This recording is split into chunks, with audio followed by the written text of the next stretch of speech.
Hello everyone, welcome back to my YouTube channel Sai Khushi creations. आज की video में मैं आप सभी को हरतालिका तीज की एकदम सरल पूजा विधि दिखाने वाली हूँ कि आप आसानी से कम जगह में कम सामग्री के साथ कैसे हरतालिका तीज की पूजा कर सकते हैं।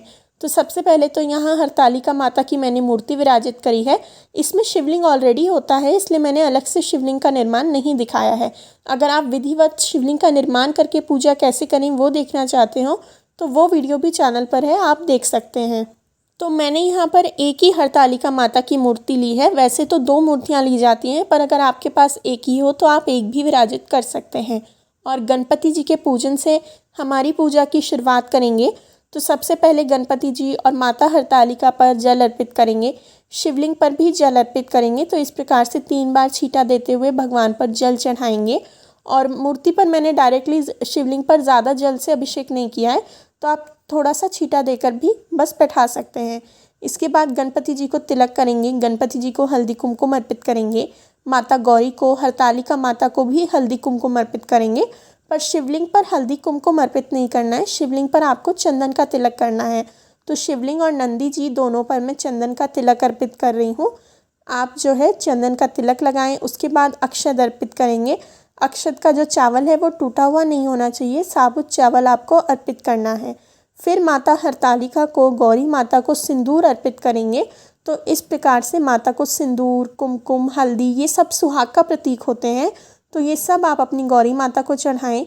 फिर गणपति जी को वस्त्र रूपी मूली अर्पित करेंगे। वस्त्रों के स्वरूप में आप चाहें तो भगवान को वस्त्रमाला भी अर्पित कर सकते हैं।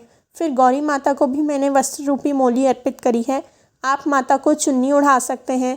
फिर अक्षत अर्पित कर देंगे। तो इस प्रकार से अक्षत चढ़ाए हैं मैंने, माता को भी चढ़ाएंगे, शिवलिंग पर भी अर्पित करेंगे। विधिवत तरीके से तो बालू से या फिर मिट्टी से शिवलिंग बनाया जाता है। हरतालिका माता की पूजा में पार्थिव शिवलिंग का महत्व होता है, पर काफ़ी टाइम अगर आप घर से बाहर हैं या किसी भी कारण से मिट्टी नहीं मिल रही है, बालू नहीं मिल रही है, तो आप ऐसे आसानी से भी पूजा कर सकते हैं।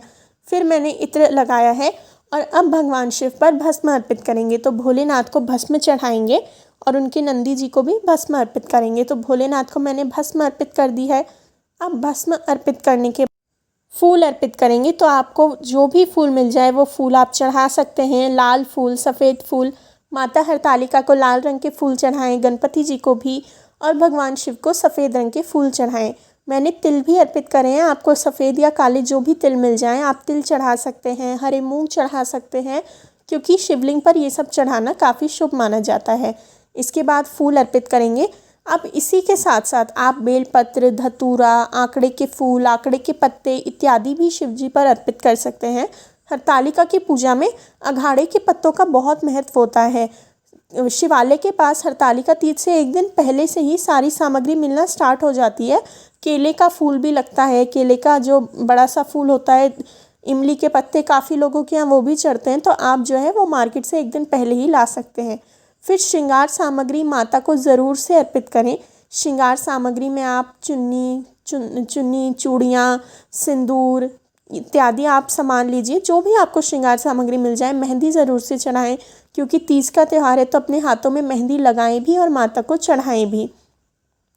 अब जैसा मैंने आपको बताया, भगवान शिव पर पत्ते अर्पित करने हैं। आपको फूलों के और फलों के पेड़ों के पत्ते चढ़ाए जाते हैं। तो मैंने यहाँ अपराजिता के, आम के, मधुमालती के, गुड़हल के इत्यादि पेड़ों के पत्ते लिए हैं।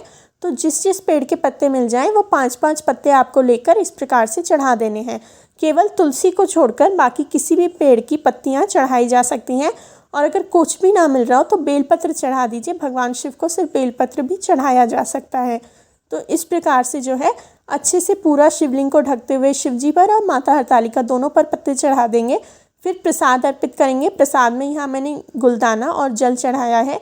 आप जो है व्रत में चढ़ने वाली कोई भी चीज़ जैसे दूध की मिठाई, कलाकंद इत्यादि चढ़ा सकते हैं। तो यहाँ पर मैंने जल और मिश्री का भोग, भगवान को गुलदाने का भोग चढ़ाया है। फिर हाथ में चावल लेकर हरतालिका तीज की कथा करें और कथा करने के बाद ये जो चावल है ये शिव जी पर चढ़ा दीजिए। इस प्रकार से आप हरतालिका तीज की पूजा कर सकते हैं। वीडियो अच्छा लगा हो तो वीडियो को लाइक करें। मेरे चैनल साईं खुशी क्रिएशंस को ऐसे और वीडियोस के लिए ज़रूर से सब्सक्राइब करें। Thank you very much for watching. Please like, share and subscribe. Thank you. Last में दक्षिणा चढ़ाकर और भगवान की आरती करके पूजा को पूर्ण करें। Thank you.